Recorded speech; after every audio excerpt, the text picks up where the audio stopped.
Patrick Morgan, and I'm reading today for the part of Luke. I want to start actually by addressing the three questions that I was supposed to talk about. The first one being, do I believe in ghosts? It's interesting. I definitely believe that there's something that comes after life. Do I think that there's a man in a great big white throne made of clouds with a beard judging people and a devil down below? I don't think so. Do I think that there's life after death? That people have, that there's the spirit goes on? Yes. Do I think that that spirit stays on earth and interacts with people? I don't think so. I think people look for signs and interpret things that could otherwise be written off as coincidences often, especially during times when they're in grief, and look at those interactions and label that as something supernatural, as something unearthly. That's what they can't explain, stuff that they can't explain. I think that's what human beings have always done when it comes to religion and mysticism and fantasy. Anything that's seemingly unexplainable or inexplicable, people are quick to kind of try and justify it through any means necessary, even if that means going to their imaginations and letting their imaginations run wild. I know that when my cousin, I lost a cousin to, he died in a drunk driving accident, and after he passed away, his parents, my uncle and aunt, were forever seeing signs and things everywhere. Any rainbow, any finding a penny on the seat of their car when they don't remember not carrying a purse and not having a wallet and having no reason for that. But there's this belief that there are pennies from God or pennies. I don't know. I certainly believe there's life after death. I think people are very, very quick to when people are looking for something, they're sending that energy out into the world, and often they will find the reciprocal energy wherever they can. So I guess that's kind of how I feel about ghosts, that I don't really believe that there are invisible spirits and entities constantly surrounding us, interacting with us. I just think sometimes you get a feeling, you get a sensation, you're looking for something, you're wanting so badly to believe in something that you can almost kind of make it real just through the power of the mind, because the mind is a very powerful thing. That being said, let's see here, the second question, what am I most afraid of? Kind of ties into what I said in my first answer with my belief in what comes after death. I would say that my biggest fear is snakes, because I've always been afraid of them ever since I was a kid, and I've tried to face that fear, but I don't know, for some reason that doesn't seem poignant enough. If I really stop and consider what terrifies me the most, it's the idea of the afterlife, because I can only see it being one of three things. The first being what everyone says, in Christian theology and a lot of religions, that there is this sort of eternity of an afterlife, whether that's in heaven or nirvana, whatever that is for you, that your spirit goes to some other plane of existence, and then life is everlasting, so to speak, or life after life is everlasting. And I know a lot of people think that's great, and you see it in movies and in books, and throughout history, these ideas of heaven being this wonderful, magical place where anything is possible. Yet for me, the thing that I just can't possibly wrap my mind around is the idea that life goes on forever. That it's just, we as human beings on this planet are bound by time. You're born and you die, and then there's everything in between. So I just can't even comprehend what it would mean to live for eternity, or to exist in eternity, my spirit, my consciousness, with there never being an end. That scares me. It makes my brain feel like it's on fire. The alternative, the second option, is that after you die, it's just darkness, and that's it. There is no life after life. And that, for me, is just as frightening. The idea that everything's been for naught, that you learn all these lessons in life, you experience love, you experience friendship, the joys of your passions, what you bring to the planet, and your life and others' lives, and then when you die, that's it. That was your time, that was your chance, or whatever, and then it's just darkness, and you cease to exist. And what would that be like? You obviously wouldn't be aware of it, because you would end but that's just as frightening, I think, as there being a lack of an end. So, because of these fears, my greatest fears, I choose to believe in option 3, which is kind of a cop-out, but that we as human beings can't possibly comprehend what comes next. And there's almost a kind of relief, at least for me, in that saying, all I've ever known is time and mortality because I'm human. So when I die and cease to be human, I would like to believe that my spirit lives on and my consciousness lives on in some sort of form, but that I just can't even, my construct of time in terms of, it ending with my scenario 2 or being endless with my scenario 1, both are flawed and both are incorrect. I can't even possibly comprehend what it's like on the other side. And that's what keeps me sleeping at night and not lacking sleep, is just because that other stuff was too frightening to accept as a real possibility. And then the third question, what's one of the scariest things that's ever happened to me? Again, kind of relating back to the first question about ghosts, I don't necessarily believe in ghosts, but probably the scariest experience that's ever happened to me, it only happened once, and it was right after my grandfather passed away. I flew back to Iowa. This was in college. I flew back to Iowa, where my family is and where my grandparents lived, to attend the funeral. And there were a lot of people, a lot of relatives staying in my grandmother's house, and it's a big house. And so there was no room for me, per se, and I was trying to be a martyr, so I slept on an air mattress in the basement, and I was by myself, and this is a big, old, 4-story home, very old home. A place that I've never felt like was haunted. I've never had any weird supernatural experiences there. Nothing. It's always been just a place of joy and fun. And of course, this was a more somber event with the passing of my grandfather.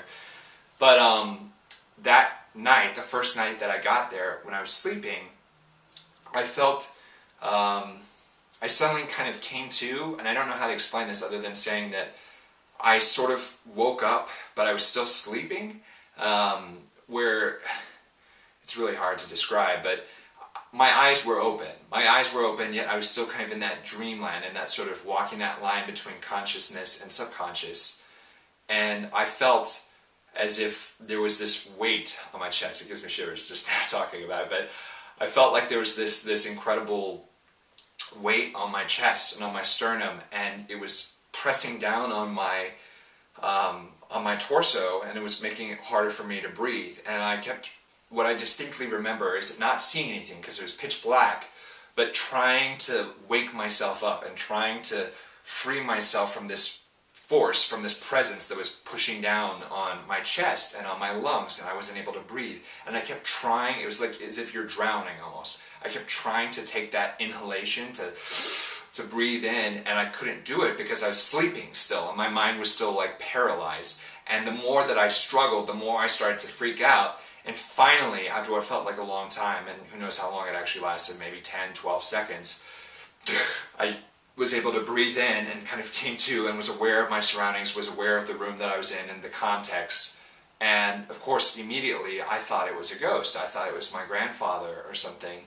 But then I was like, well, no, we always had a great relationship. He loved me very much. I love him very much. And there's no reason why he would be malevolent. And this was not a pleasant experience, obviously.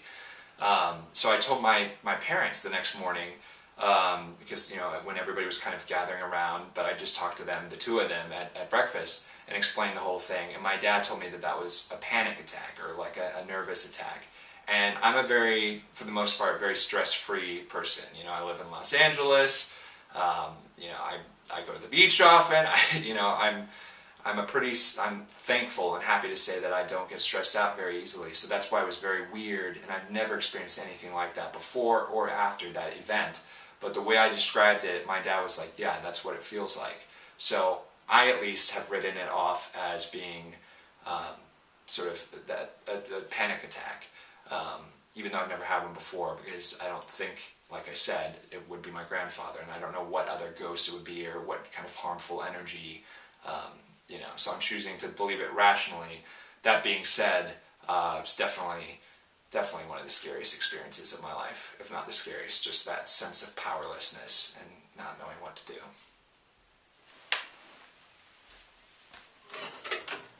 See any mice? No, thank God. I swear, if we have any more surprises in this house, I'll be back. I have to grab a few things from my mom's for tonight. She's out getting her hair done. Figured now's the best time. For the party? And a manicure, I think. Jesus. You want me to go over? I need to get out of the house. Cabin fever already, huh? Just starting to feel a bit trapped. Less than a week and she's already running our lives.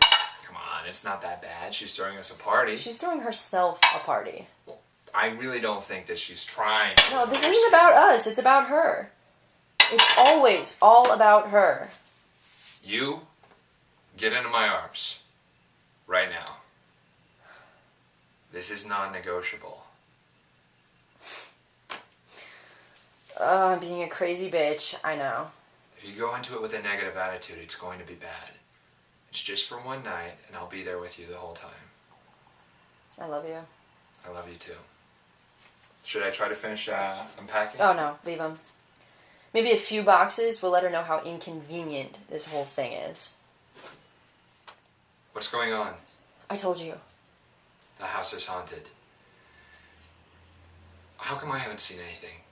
You know, I live here too, you know. I haven't seen a thing. But I have. That should be enough.